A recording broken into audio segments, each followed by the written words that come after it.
नमस्कार दोस्तों, welcome to know about Indian culture in Hindi. Shrimad Bhagavad Gita part 1, Summary of chapters 1 to 6.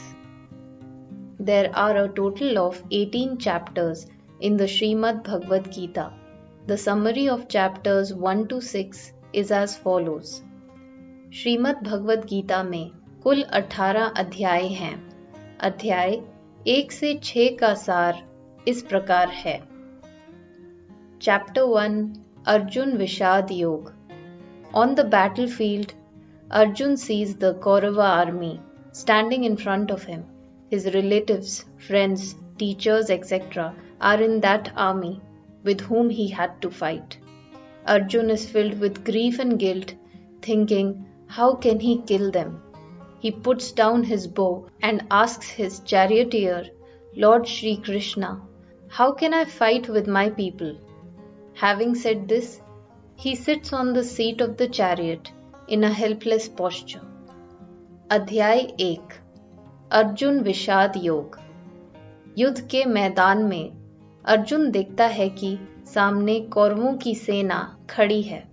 उस सेना में उसके सगे संबंधी, मित्र, रिश्तेदार, गुरु आदि हैं, जिनसे उसे युद्ध करना था। मैं इनकी हत्या कैसे कर सकता हूँ? ये सोचकर अर्जुन शोक और ग्लानि से भर उठता है।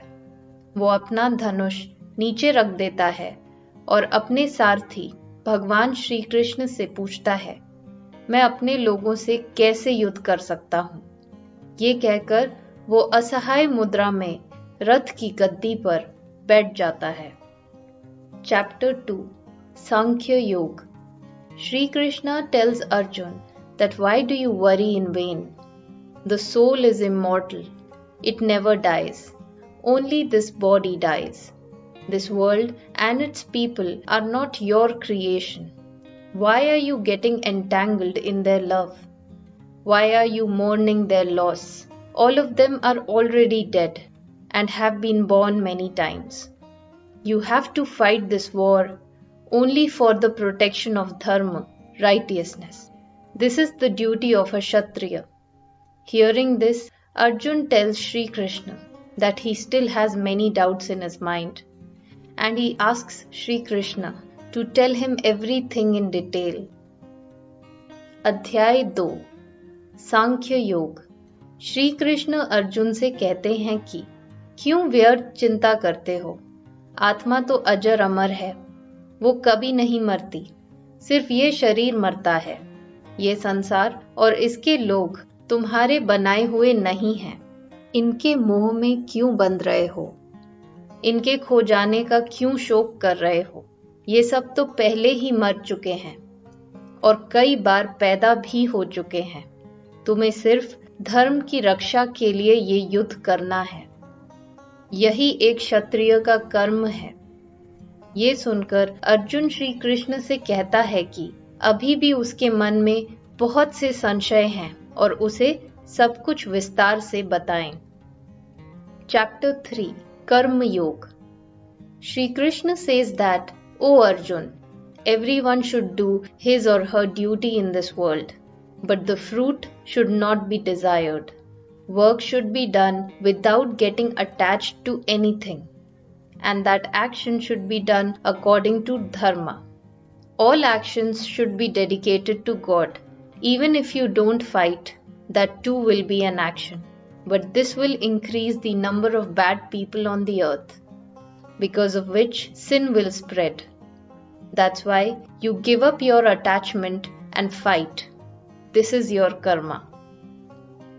अध्याय 3, कर्म योग। श्री कृष्ण कहते हैं कि हे अर्जुन, हर किसी को इस संसार में अपना कर्म करना चाहिए, लेकिन फल की इच्छा नहीं करनी चाहिए। किसी भी चीज में आसक्त हुए बिना कर्म करना चाहिए और वो कर्म धर्म के अनुसार किया जाना चाहिए। सारे कर्मों को ईश्वर को समर्पित किया जाना चाहिए। यदि तुम युद्ध नहीं भी करते हो तो वो भी एक कर्म ही होगा, लेकिन इससे धरती पर बुरे लोगों की संख्या बढ़ जाएगी, जिसकी वजह से पाप फैल जाएगा। इसलिए तुम मोह त्याग कर युद्ध करो, यही तुम्हारा कर्म है। Chapter 4 Gyan Karma Sannyas Yoga. In this chapter, Lord Sri Krishna has told the legendary history of Gita. First of all, he gave the knowledge of Gita to the sun god Vivaswan. After that, he gave it to his disciples and it went on. God says that whenever dharma or righteousness is destroyed, he incarnates and punishes the sinners, but he protects those who surrender to him. This war has been created by him only so that the sinners can be punished. अध्याय 4 ज्ञान कर्म संन्यास योग। इस अध्याय में भगवान श्री कृष्ण ने गीता का पौराणिक इतिहास बताया है। सबसे पहले उन्होंने गीता का ज्ञान सूर्य भगवान विवासवन को दिया था। उसके बाद उन्होंने अपने शिष्यों को दिया और ये आगे चलता गया। भगवान कहते हैं कि जब जब धर्म का नाश होता है वो अवतार लेते हैं, पापियों को दंडित करते हैं, लेकिन जो उन्हें समर्पित हो जाता है उसकी रक्षा करते हैं। ये युद्ध उनके द्वारा ही रचा गया है ताकि पापियों को दंडित किया जा सके। Chapter 5 कर्म संन्यास योग। Shri Krishna says that sannyas means worshipping God by being detached from worldly things. But not everyone needs to go to the forest to take sannyas. While performing one's duty, one can attain God if he or she is detached from the material pleasures. अध्याय 5 कर्म संन्यास योग। श्री कृष्ण कहते हैं कि संन्यास का मतलब है सांसारिक वस्तुओं से वियुक्त होकर ईश्वर की उपासना करना। लेकिन संन्यास लेने के लिए हर किसी को वन गमन की जरूरत नहीं है। अपना कर्म करते हुए यदि भौतिक सुखों से मोह भंग कर लिया जाए तो भी मनुष्य ईश्वर को प्राप्त कर सकता है। चैप्टर 6 आत्म संयम योग या ध्यान योग। By meditating, a person can control his senses. By diverting attention from the outside things, one should meditate only on God. By continuous practice, the meditator becomes a yogi.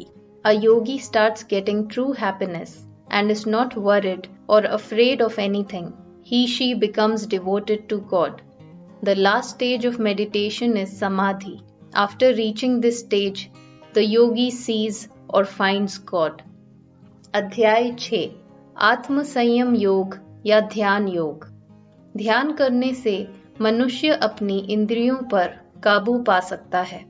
बाहर की चीजों से ध्यान हटाकर सिर्फ परमात्मा का ध्यान करना चाहिए। निरंतर अभ्यास करते रहने से ध्यान करने वाला योगी बन जाता है। उसे सच्चे सुख प्राप्त होने लगते हैं। उसे किसी भी चीज की चिंता और डर नहीं रहता। वो ईश्वर को समर्पित हो जाता है। ध्यान की आखिरी अवस्था समाधि होती है।